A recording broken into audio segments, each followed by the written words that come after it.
Kebakaran juga terjadi di hutan yang berada di lereng Gunung Soputan, Minahasa Tenggara, Sulawesi Utara. Kebakaran yang terjadi sejak Minggu 2 Agustus lalu menghanguskan setidaknya 713 hektar lahan hutan. Petugas mengatakan proses pemadaman api terkendala kondisi medan yang sulit dijangkau serta tiupan angin kencang.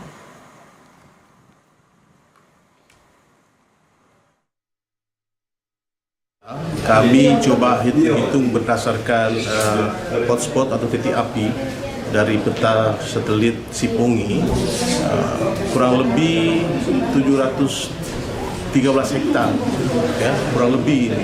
Perkiraan sementara dari hitung-hitungan berdasarkan titik hotspot yang ada di data dari Sipongi. 713 ini ada dua lokasi, 700 hektar di dalam kawasan hutan dan 13 hektarnya di luar kawasan.